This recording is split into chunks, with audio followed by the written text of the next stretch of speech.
باش تماشاوان هجا از صباح رشید از خلق ایرو حفیوینا ارکیج ورا پیشکش کن مجرا ما ایرو لسر گهرتنا سیاست نافدولتی لهمبر سوریه هر وها در باسکرنا روسیه جهاز خو یا جه بالافر و هزا خو لشکری جبو ناف خاک سوریه و باندورا وی لسر کریزا سوریه هر وها روجاوای کردستانه میوان من الاستودیو ما مستا دکتور رضوان بادینی ما مستا زنگه دکتور تب خیر هاته زور سپاس دکتور ته دسپیکر هرتشتیت وان گهرتن سیاست نافدولتی لهمبر سوریه تشوات خوینه باوري عمد أبغارتنا هاتن بشتيجو تشي بشتيجو بيجن أوروبا نشارما بل الجير في شارع عم بيجن ديمانين جوج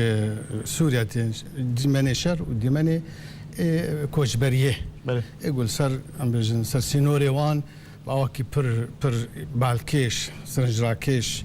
يعني وقت ديار داك نيفنتوي مزن حمقة سيبري تقول عم جد كر بأم بيجن دريش كرنا في شر نافخوا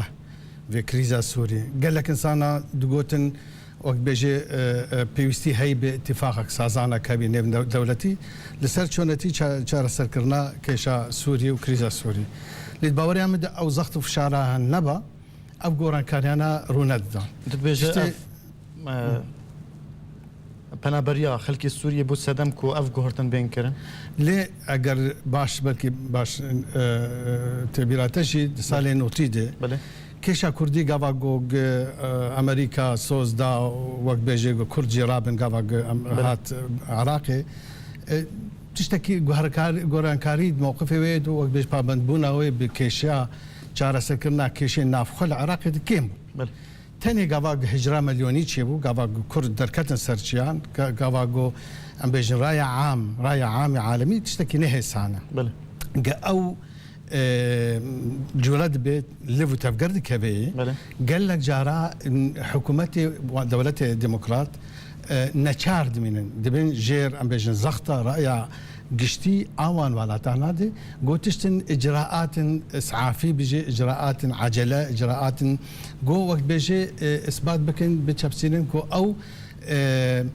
بروجوان هي وهاول ددن وقت بيجي شارع سريه كي شهرستانيه بوان كريزان ببينه باوري عمدي وهان رايا زور كاسي ايجو جنيزيك في اوروبا تزانن بله تشتكي دي اوروبا دفع نكر ندع بيش بله امزان انا ام بيجن بيلا نجات بارسيل اوروبا قال خرت تيزا هيزو جروب اوبوزيسيون تقريبا حمو اوروبا ده قش بيدانك جديد اوان ديجي ام بيجن تدخلوا دانو سندونيا اجد سوردانا وراتي وان دو فان كريزي غانه ضمن واجي كريزا سوريا ليه اف زخمه مزن اف بيلي مزن اف جمارة مزن جبانا بران لسر سينوري والاتانا ديماني زور دوغمان ونادر ايجو رايع عامي اوروبي حجان رخراوي واني ام بيجن نابنتوي بتايبتي ما في مروف لسر ام بيجن ما في انسان دخبتن اوان هشتو حجان دينك تيكبي وي بروجواني قاعش بو صار بو ماسين نها دولتنا اوروبي للشهرستريه كريزا سوريا تقارن انجيلا ميركل مستشاره المانيا قلت داخلية خويا داوود قلت دوي ام تقارن جارك دي دانستاندن بشار اسد را بكن وجار دي سروك رژیم بشار اسد د صلاه دبمينه دوي داخلية تشوا انا تبرسيار انه صدمي عول شبون بله وجد بيور تشو غارتن كات هلوستيوان بله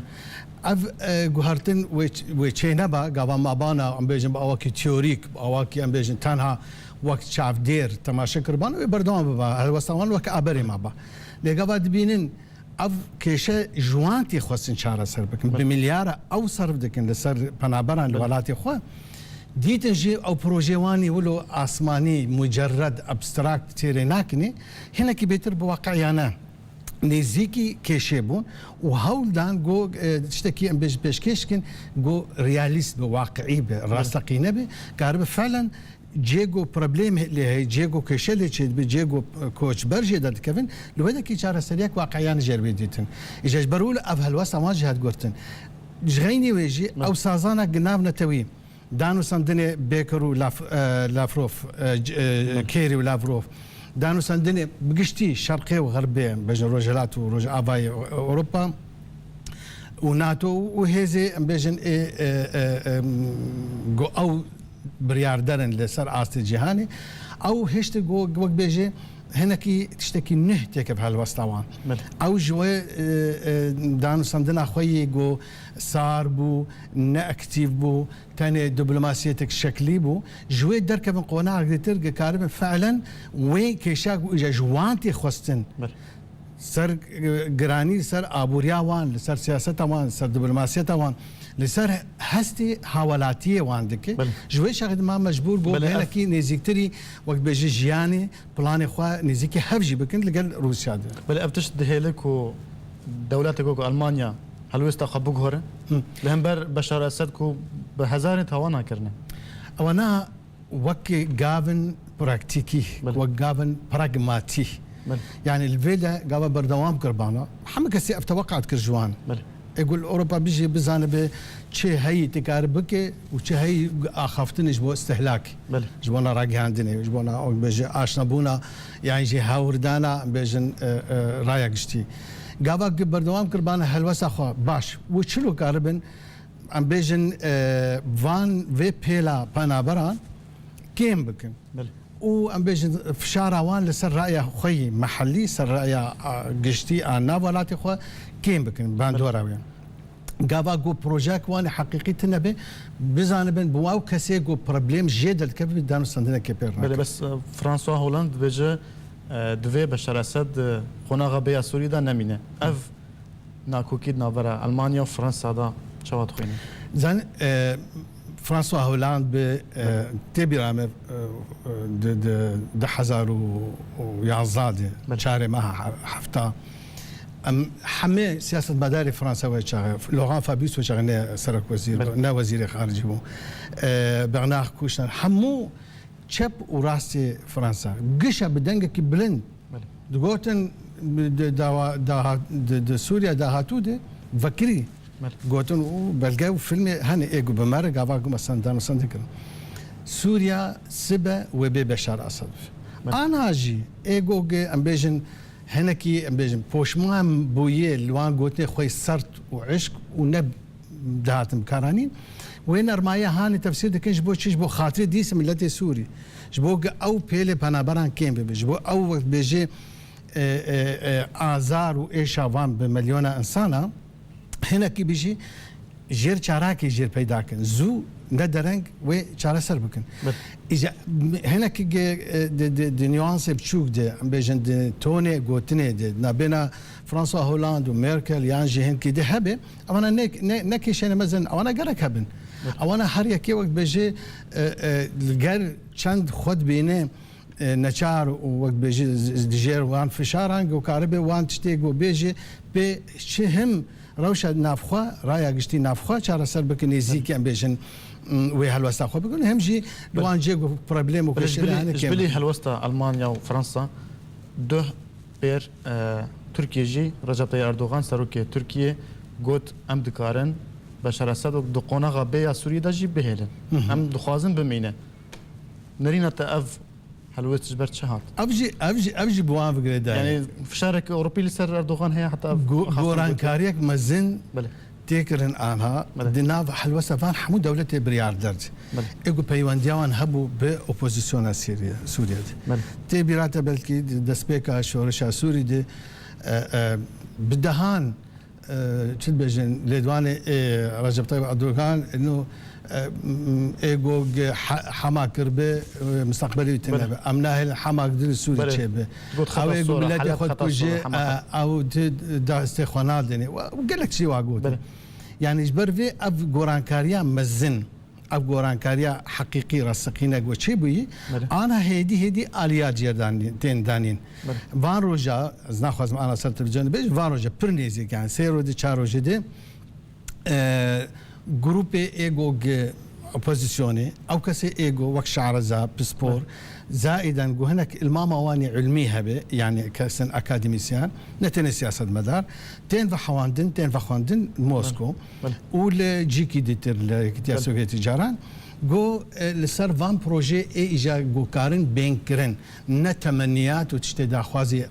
ابستراكت. دكتور ام بين سر رولا روسيا لأوبوزيسيون السوري نهال جوان جهورتنا الكودرية من ايرو خند بيانا ائتلاف بر بامتعاض بالتعليم وقت بجيب بمزاجك هناكي ما رفهم ذكيتش مع في تعليق صدقن دبيجن انه ابانا قش وقت بيجي ويدرباس نبن وما شورشا خوكريه مي بردوان بن وقاس قرباني مدى وقاس زحمتي مديتي وقاس ويران مال ويراني ام قهنا لنفان تشتيقو قاناتين اخفتن وتين وقت بيجي نقاش كرنا بينا بتايبتيج الي موسكو تج الي روسيا دم ما رفهم دكي بس اباجي نتشتكي واقعيه سياسه او كاسي ايجو تشتكي دكين قوتي كرن لان هاتش اوبوزيسيون تي خاصتن باوري عمد جرك اولا بري هل تشتي ملت جوان بخواز حساب بله يعني تا بلانك بيشكش كر تا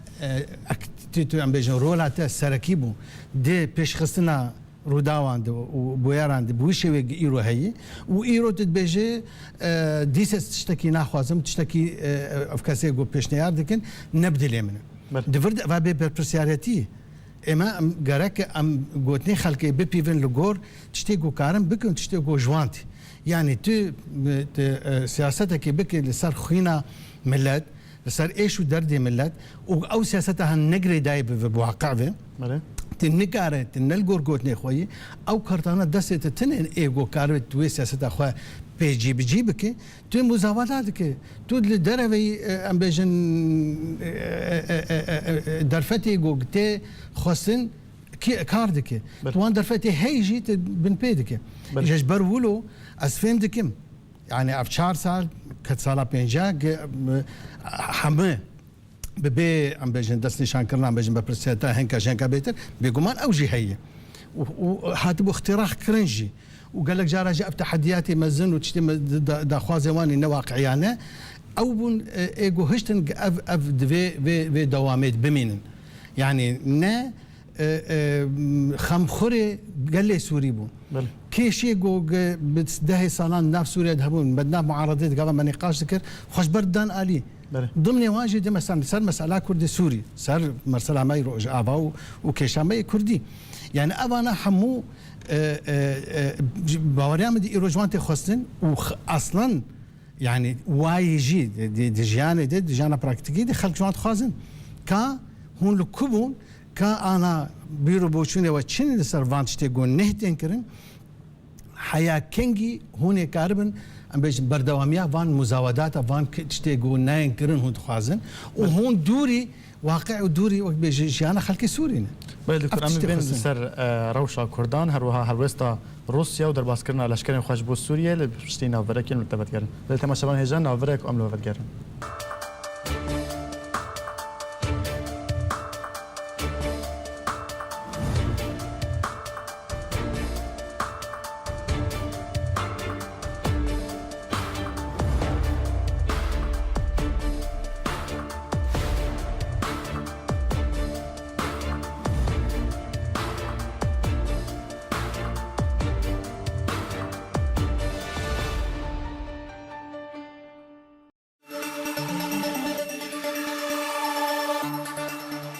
بله تماشاوان هجام جاردي میوان خواهد دکتور رضوان بادینی مامۆستای زانینگە هێبتگەرن دکتور جاردی تۆ بخێر هاتن زۆر سپاس دکتور دەرباسکردنا رووسیا ji leşkerên xwe ji bo Sûriyê هەروەها ئانîna gelek barafran ji bo laziqiyê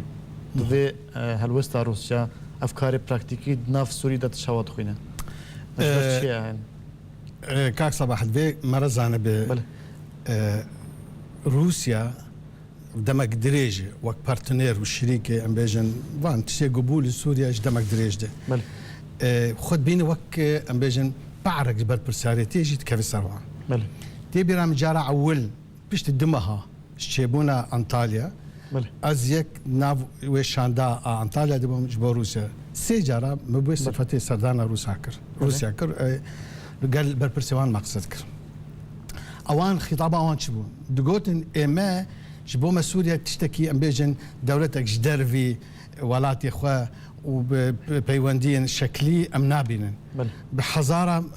هاولاتيه ما وقت بيجي الورد جين بحزاره ايجو كسي ايجو جنو مير وقت بيجي عائله مشترك تشيبونه كلتورك ما يحاف بش بويه جمارك مزنج وان كسي ايجو مثلا هاولاتيه منه پابندن به گوهرانکاریا گلوید دبه یعنی اما به پرسیارتی بگمان اوان وقت بيجي برجوندي خوي وكولات برشعبات قلتن يعني في تايبات منديه ببين دوار بينجي سالي تقريبا سوريا قريداي بقول لك معاهدات واتفاق وقت بيجي ركبتنا لقال سوريا في نظام اسد بابو اسد كر افتشتانا قشتك دهشتن جو سوريا روسيا ام بيجن لغوران كاري قول سوريا تشي بمعنى وي اسي جو مثلا ام بيجن غرب دخست وامريكا واوروبا دخست هنا كي بتحفظ بالنار باش وخرابه ما نجي حديثي ايرو ام ديفيت شتابنا وك هنا قطبك مازن لتنشت نظام سكني بو اما ما هولدا جو ام وان قانع بكن غوران كاري جوت برجوندي ودبه قابا جارع اول مرقيله قابا مشون جميع تشتكي بر قشبينج مرقو او قلت ناوي قال لك جارا مد صحافي ودا علامه ما بكاراني قلت امل سوريا كسا كما تنا دوست متنا جغين ملتي السوري يعني حتى نهاجي راس بواكي هنا كيف فضفاض هنا كي ام بيجن نلسر في قوتني دبارتكن ليه ام دزا قرك زال بيجي تشيوان قرد بجغرافيا سوريا وبسيستم سوريا وشي هي وقت بيجي وندابكن سوريا وك هي ان هاج دسوان هذا ام زانل ترتوس جيوان نتشكي هسانه قدس خوجه بشون دس خوجه بردن ام زانل حمو رجلات انا براس كي ماي بوار ابتشتاناد هيلن جو اوج بو كرتا داوي اغو ماي منطقه دي بهساني اجدس خندن اجبروي حتى قلت بخازي وهرن حتى داوي شو قاس جوان بي لكن امي وكسك زود دمك دريجه بو تشسال جانا من كم زي دقري داي بروسيا روزوان نازك مجنزيك في بله از دوي باوردم تجاوي روس جبو كسك ودي شر نكرنا تجربه واني جبو نا از باورناك وسياستك عشق وسياستك دبلوماسيه اب قوت بهيز اخوي بدنا خانكن عرضه امكانيات اخوي بكرن ليش باورناكم شركي حقيقي مزن بكن جبو ولا تقدر شيء اجنبي ملتي روس واي قبل دلوب اخوينا خلكي وان جنجوان تشيش بونا بيجن ازاديا ملتي كتر راد من سربيا يعني اف تايبت منديك زائدا انا كما اف ليسكا هانتي كرن شو اف بيجي اف مناورات وهنا استاوان هاتي برس كرن وتشيجي تي وقت بيجي تخمين كرن روسيا تبيني غرب فشلي بله غرب وهذا البندي وان هندري سوريا دنيكارمو هيش غوران كاريابك اوان دمك دريش سياستك باسيف نوقسي اكتيفجي برامبر سوريا تكرن يعني قال لك جارات قوتن اسد ام سر اسد ناقرين ام تخازن دولات سوري مؤسسات دولتي جناب نتش بس قال لك جارات تشك جدان الرجيم السوري ددان وددن انا جدن ليه اوهاني يعني قال لك اسباب يعني ما ركشتك نك اعرفك ديك اللحظه دي او انا مترسيوان شيء مترسيوان جو علوي انا وفعلا مترسيك حقيقي واقعي يعني او كسي علوي بيني مد معارضتنا مذهبون او كسانه ايجو باواكي بر نزي واقعي نزيك ام بيجن جانا خدبن فعلا دترسن جو تشل بيجن يعني جنوسايدك حقيقي بحقي وان بيكرن وان كوجن سر هويه وقت شو قال لك جرى اطرافي معارضه مثلا داعش وان كردات كوجن كسك رحمل واناكم ابجي يكجي بالبروفيسوريتي ما زنج بو روسيا واوروبا قشتي وهنا كيجي زياتر روسيا وقت بيجي دبر برسيار كتنا وان بفي قوتي باوري عمد هنا كيجي ام بيجن تيزي طرف دز يفكر وكيم كرش دا خوازيان سقف مطالبه وان كيم كر قواقي يرو مثلا بوي قوتي بوي هيزي دا كتنه وفناشيرن ددن خانه كرن وكي ام لچاره سريه كيتقرن او نچو سري هدي قشا قبول كر انه والله اسد برا بمين كمان حتى عندك هي روجنافاين هنا دبيجنكو دبكو لسوريا الشري دولتنا هفيمان وروسيا لسوريا بكرن لسرخك سوريا بالافرين روسيا نهات دهنا لشكري وي شونا روس شونا سوريا هروها بالافرين هفيمانيه نفدولتيه الدجي داعش جي الداعش روجانا لسوريا بمبارانت كان بجن دبكو وي ولاتي الشارع هردو عليا بيكرن قالوا افتشت حتى تشا استي راستي او هي بري دمك 26 مها حشتا مها بوري من وراوشكاري انجمنا او اللي هي او انجمنا ام بيجن مجلس الامن القومي روسي ما الى مستديره شكر اخافتنك تركيا كرد وداعش تركيا داعش وكرد شي كي تشتك قبل روسيا عم بتخمين احتمال عم بيجن لقي هفدو ببن بس باورناك وتشوبانا بوقاسي كور ودريش هاجر قلت اتفاقك نبا تننا رلفان قلت نيج فيالي ويالي تين قلت نجبو استهلاكك اعلامي اوانا تشندن ده حقيقتي دو تجاه روسيا وافهنغاف ونقر تبا والشرط قومي با هاجر بفيه غافيجي غافا قلت اتفاقك سازانا بريويت نبا ديما هاجر شويه مرة بناي نشانة والله حمد شتي جير بهلن وك أو تخازي دستي جير حرب نولو يجي ليه هاجر اتفاقك سازازنا كتنا باوي نشونا بفيه هزي بفيه قوتي وجبونا وجه تيزا أخوة طرح أخوة الرؤية أخوة فيزيون أخوة فرض بكن دي و ماسا جروفرد قوم بحثا ويكر ما أو كسي إيج علي راوشكاري أنجمنا أسايشا روسي قوت بالحرف الواحد كسي هري فعال دي شري ديش داعش دي كردن لحزار وبين كيلومتر شري داعش لكن لحردو برشي كردستاني باشور ورو إجابة ليهيش خدي كرتك لساعدينين اعترافك بوانا هاتيكرن بس نفسك صار خبونا وان نجي وكبونا وان وك هيزك قوقا ستشتا تقديم دكن بيشكيش دكن زائدا جيت في كبيرة منار تشان جمارة أو كسي إيه روسي عم بيجي حوالاتي وان إيه قد ناف داعش دن يعني روسيا امريكي جهنه فرنسي جهنه عوالات ديجي عندما حاولات يوانهن بس روسيا ما ترسيك حقيقيه ما ترسيك واي جو او تشتكيش بوي نكن يعني دهلن دريا وان فكري باش حموان احتمالات ما ترسدار ايغو السبب مثلا تيجي وان شي اجي افسد ما ناقشتك زائدا ام بيجن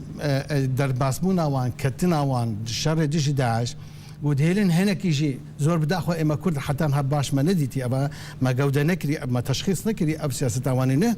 ومنزيك ويجي نبوني وقرك ازدفرد جي بيجم يعني قال لك جانم دات كم سر علامه فرد ويدم تشتات بيجن خلتين خلق جي بلكي وكسب بيوند دار نابين جرينجاف تشتمرد بين وكاوي والله مدركات مش خوش تغاليك بيويست افكسي عمل ماكو داري كان او سياسه مداري كون بحمي رنج وايديولوجيا خو بحمي جروب وهزو وقت بيجي جوازي خو بيويست فيش بوخينن جنفد بوخينن وكاربن دانو سندنك جونجاو شياو لقال بكن ابهاني نتني روسياي ابهاني تشتكي نه وحمى اطراف ايجو عم بيجم بيوندي دار الكيشا سوري دي وجوانتي خوستن شاركي ببينش كيشا سوري دي دناف دنه بلش كرداش تي خوستن شكرا من انجمن اجتماعي كرد سوريا وتشي اليات من بريا خسر من نزيك ده او بخاندنا غوتشي بالموسكو والاستانا كازاخستاني من كاغتك منها يعني ورقاك منها هي اغو غوتنا منها ملخصي غوتنا خو اشتر بيجم بشار خاله يا هري اساسي كرد جبو حمود دنيا قال خوشك بدنا اشكرك نتني والله اخباري خوي داخلي دي بيجين فيا بيجين خدي قراره او سنتريغو قرارات شدكن او راوشكار او سياسه مداري جو دوي حلقات تسلن بيجين وان ام اواكي حازم وبر خرد دجي ارهابين حمو ارهابي او يك وام تخازن تمثيل مجي هبه دناف وان كسي جو ام بيجن آسا سر آسا نبنتويد هما هنجيك الجرا هبدو هاي تحالف ديجي داعش جرك شو نمتي هبه تبخد زانبك تبيرات جناب السروق جي جارك أما جي مسألة كرن أم فرقش حردو برشة بيبعرن جي أم بيجن لاين سياسي دو كرتشيت خوازن إشخوره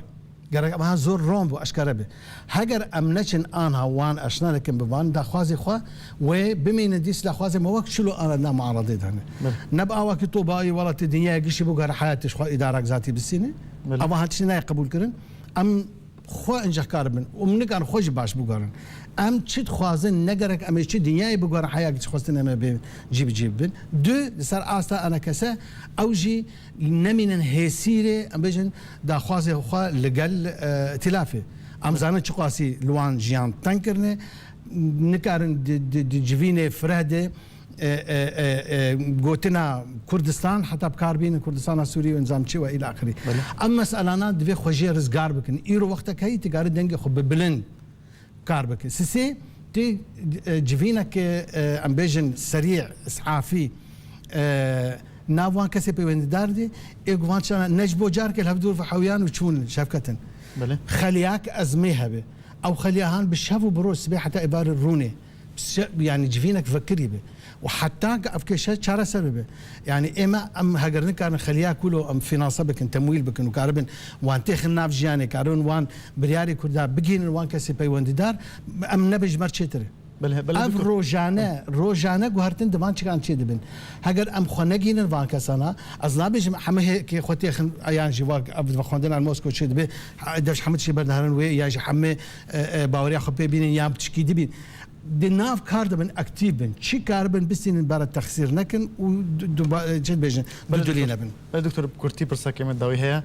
قالوا روسيا جبو كردان باشا كردي روجافاي كردستان يانجي امريكا وبلا كردي روجافاي كردستان بهتر بشجيريا خو جكي بستني باشا كاك صباح ابا برس انك يعني تشبيجن يعني نايكر في شيء كيش باب اجمار باش حموا تشتي هري مجود نود نوجني كرداده كارثات مزن شيء كنج بوكره حردو طلبا حردو جيب شيء وكي شيوان كارن ببن آلي كار ام لكونه قام تنبن كس نكارن ما نل بيش خن نل باش خن يعني هاجر تبيجي مثلا امريكا ايرو وغرب انا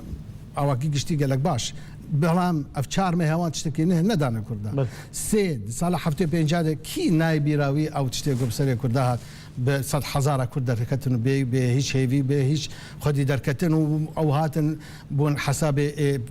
بچوك لنا صفقات مزنده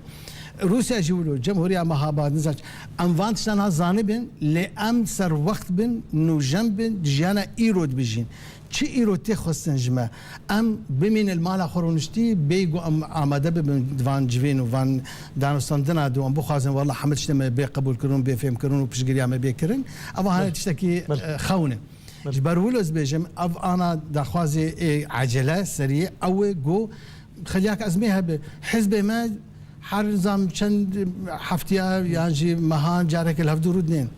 اما پر کیمه یاتی خواستن او هنک هبن شعرزان جو وان خوندنا وان سر وقت به نوجن به راس به دایرکت به او اوجی کاربن دناو و اندام سندنه ده کسان اکتیو چلاک بن بله گرک سپاس دکتور رضوان بادینی میوان ما استودیو سپاس گرک سپاس بله تماشاوان هجای ام گشتن داویا خلق خویا ایرو حتی خلق دیب من خیر و خشیده